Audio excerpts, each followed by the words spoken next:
नाज़रीन, भारत में शाया होने वाली ये किताब काल्की अवतार ने दुनिया भर में शदीद हलचल मचा दी है, लेकिन हिंदुस्तानी मीडिया इस किताब की सच्चाई को छुपाने की भरपूर कोशिश कर रहा है। इस किताब में ये बताया गया है कि हिंदुओं की मजहबी किताबों में जिस काल्की अवतार का जिक्र मिलता है वो कोई और नहीं बल्कि नबी पाक हजरत मोहम्मद सल्लल्लाहु अलैहि वसल्लम है। और सबसे हैरान कर देने वाली बात यह है कि इस किताब का मुसन्निफ कोई मुसलमान नहीं बल्कि एक कट्टर हिंदू है,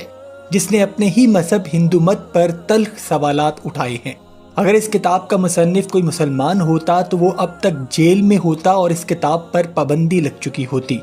इस किताब का मुसन्निफ प्रोफेसर पंडित वेद प्रकाश है, जो एक ब्राह्मण हिंदू है। Professor Ved Prakash Allahabad university India से वाबस्ता हैं और उनकी इस किताब में हिंदू मत की कुछ ऐसी बातों का जिक्र किया गया है जिसने हिंदू मजहब की बुनियादें हिला कर रखती हैं, और यकीनन जिसको सुनने और समझने के बाद आपको मुसलमान होने पर फख्र महसूस होगा।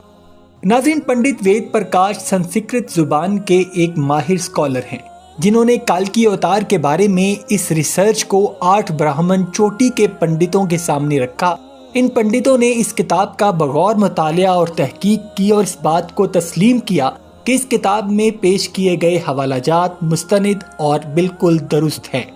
पंडित वेद प्रकाश ने अपनी इस तहकीकी किताब का नाम भी काल्की अवतार हजरत मोहम्मद सल्लल्लाहु अलैहि वसल्लम रखा है, जिसके मुताबिक हिंदू मजहब की तमाम मजहबी पुरानी किताबों में एक ऐसे मजहबी रहनुमा का जिक्र मिलता है जिसको काल्की अवतार का नाम दिया जाता है। पंडित प्रोफेसर देव प्रकाश ने तवील तहकीक के बाद ये दावा किया है कि हिंदू मजहब की तमाम किताबों में जिस मजहबी रहनुमा का जिक्र मिलता है और जिनका इंतजार किया जा रहा है कि जिसके पास राह हक का रास्ता होगा, वो हकीकत में हजरत मोहम्मद सल्लल्लाहु अलैहि वसल्लम ही हैं कि जो मक्का में पैदा हुए। उनका कहना है कि हिंदू जो दुनिया में जहाँ कहीं भी है उसको अब किसी भी काल्की अवतार का इंतजार करने की जरूरत नहीं, बस उसके लिए उनको इस्लाम की तालीमात पर अमल करना है और इस्लाम कबूल करके उनके बताए रास्ते पर चलना है, जो आज से 1400 साल पहले अपना मिशन मुकम्मल करके इस दुनिया से पर्दा फरमा चुके हैं।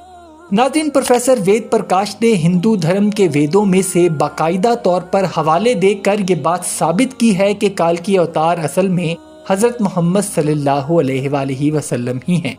और हिंदू धर्म के वेदों में लिखा है कि काल्की अवतार भगवान का आखिरी अवतार होगा कि जो पूरी दुनिया को हक और खुदा का रास्ता दिखाएगा। और प्रोफेसर वेद प्रकाश का कहना है कि वेदों में लिखी गई इस पेशगोई का इत्तलाक मोहम्मद सल्लल्लाहु अलैहि वसल्लम पर हो सकता है। उनका कहना है कि वेदों में लिखा गया है कि काल्की अवतार एक जजीरे में पैदा होंगे और ये अरब इलाका ही है जिसको जजीरतुल अरब कहा जाता है। वेदों में ये भी लिखा गया है कि काल्की अवतार के वालिद का नाम विष्णु भगत और वालिदा का नाम सोमानिब होगा, जबकि संस्कृत जुबान में विष्णु अल्लाह के मानों में इस्तेमाल होता है और भक्त के मानी गुलाम और बंदे के हैं, यानी अल्लाह का बंदा, जिसको अरबी जुबान में अब्दुल्लाह कहा जाता है, जो कि हजरत मोहम्मद सल्लल्लाहु अलैहि वसल्लम के वालिद गिरामी का नाम मुबारक है। जबकि संस्कृत जुबान में सोमानिब का मतलब अमन है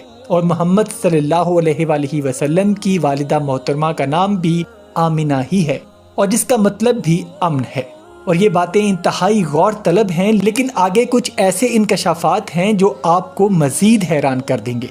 हिंदू वेदों में लिखा है कि काल्की अवतार किसी मुअज़्ज़ज़ खानदान में से होगा और ये भी मोहम्मद सल्लल्लाहु अलैहि वसल्लम के बारे में सच साबित होता है, क्योंकि उनका जन्म भी अरब के एक मुअज़्ज़ज़ कबीले में हुआ। वेदों में ये भी लिखा गया है कि भगवान काल्की अवतार को अपने एक खसूसी कासिद के जरिए एक गार में तालीम देगा,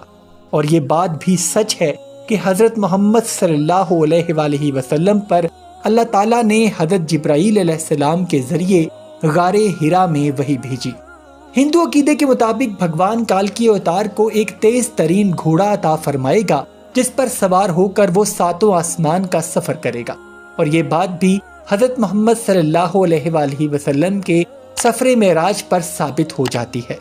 इसके साथ हिंदू वेद में ये भी दर्ज है कि भगवान काल्की अवतार की बहुत ज्यादा मदद करेगा, और बतौर मुसलमान हमें ये मालूम है कि गज़वा बदर में किस तरह अल्लाह ताला ने محمد صلی اللہ علیہ وآلہ وسلم کی مدد فرمائی اور مسلمانوں کو ایک عظیم فتح عطا کی، اور صرف غزوہ بدر ہی نہیں بلکہ اللہ تعالیٰ کی مدد ہر لمحہ آپ صلی اللہ علیہ وآلہ وسلم کے ساتھ رہی۔ پنڈت وید پرکاش کے مطابق ہندو مت کی ساری مذہبی کتابوں میں یہ پیشگوئی ملتی ہے کہ کالکی اوتار گھڑ سواری، تیر اندازی اور تلوار زنی میں ماہر ہوگا، اور پنڈت وید پرکاش نے اس پیشگوئی پر خوبصورت تبصرہ کیا۔ وہ لکھتے ہیں کہ گھوڑوں، نیزوں اور تلواروں کا زمانہ بہت پہلے گزر چکا، اب جدید ہتھیار زیر استعمال ہیں، لہٰذا یہ کوئی عقل مندی نہیں کہ ہم آج کے دور میں کسی ایسے مسلح شخص کا انتظار کریں جو اتنے پرانے آلات حرب کا ماہر ہو۔ ناظرین، وید پرکاش کی اس کتاب کالکی اوتار اور محمد صلی اللہ علیہ وآلہ وسلم کا مطالعہ آپ انٹرنیٹ پر بھی بآسانی کر سکتے ہیں، اور اس پوری کتاب کو ایک ویڈیو میں بیان کرنا ممکن نہیں ہے۔ ناظرین، وید پرکاش کی اس کتاب نے ہندو مذہب کی بنیادوں کو ہلا کر رکھ دیا ہے، اور کسی بھی ہندو یا پنڈت کے پاس ان باتوں کا کوئی جواب نہیں ہے، اور اس کتاب کے مطالعے کے بعد ہندوستان میں کئی پڑھے لکھے اور دانشمند لوگوں نے اسلام کو قبول کیا ہے، لیکن بھارتی میڈیا اس کو منظر عام پر نہیں لاتا۔ وید پرکاش نے اپنی کتاب میں جن حوالہ جات کا ذکر کیا وہی حقائق ڈاکٹر ذاکر نائک نے کئی بار اپنی تقاریر میں کھول کھول کر بیان کیے ہیں، اور ہندو پنڈتوں کی بولتی بند کی ہے، اور ان کے حوالہ جات کو آج تک کسی ہندو پنڈت نے چیلنج نہیں کیا۔ Vishnu Yas, if you translate, means the worshipper of Vishnu, worshipper of God. And the name of Muhammad Sallallahu Alaihi Wasallam's father was Abdullah, which also means worshipper of Allah, worshipper of God. The name of the mother of Kalki Avatar will be Sumati. Sumati, if you translate into English, it means peace. And the name of Muhammad Sallallahu Alaihi Wasallam's mother was Amina, which if you translate into English means peace. Further it says that this Kalki Avatar, he will be a final messenger. Exactly what's mentioned in the Quran in Surah Ahzab, chapter number 33, verse number 40, where it says, مَا كَانَ مُحَمَّدٌ أَبَا أَحَدٍ مِّن رِجَالِكُمْ وَلَٰكِنَّ رَسُولَ اللَّهِ وَخَاتَمَ النَّبِيِّينَ وَكَانَ اللَّهُ بِكُلِّ شَيْءٍ عَلِيمًا. Which means that Prophet Muhammad, peace be upon him, is not the father of any of you men, but is the messenger of Allah, and he is the seal of the prophets, the final messenger. Allah is all-knowing, full of knowledge. اور جب B J پی کٹڑ ہندتوا نظریے کی جماعت کو لگا کہ اب doctor Zakir Naik ہندو مذہب کے لیے خطرہ بنتا جا رہا ہے، تو پہلے تو ہندوستانی حکومت نے بھارت میں ان کے ٹی وی چینل کی نشریات کو بند کیا، اور اس کے بعد ان کو ملک سے بھی جبری طور پر نکال دیا۔ لیکن حق اور سچ کبھی رک اور چھپ نہیں سکتا۔ اب اللہ تعالیٰ نے یہ کام خود انہی کے برہمن پنڈتوں کے ذریعے کروانا شروع کیا ہے، کہ جس کو وہ چاہتے ہوئے بھی جھٹلا نہیں سکتے۔ ناظرین، بی جے پی نے اس کتاب کی اشاعت پر پابندی عائد کر دی ہے، اور اس کتاب کے بارے میں بھارت کے اندر کوئی بات نہیں کی جاتی، کہ جس میں پروفیسر پنڈت وید پرکاش نے واضح طور پر یہ لکھا ہے کہ ہندوؤں کو اب کسی کالکی اوتار کا انتظار نہیں کرنا چاہیے، اور پنڈت وید پرکاش کی لکھی گئی یہ کتاب اب ہندوؤں کے دل میں اپنے مذہب کو لے کر کافی شکوک و شبہات پیدا کر رہی ہے۔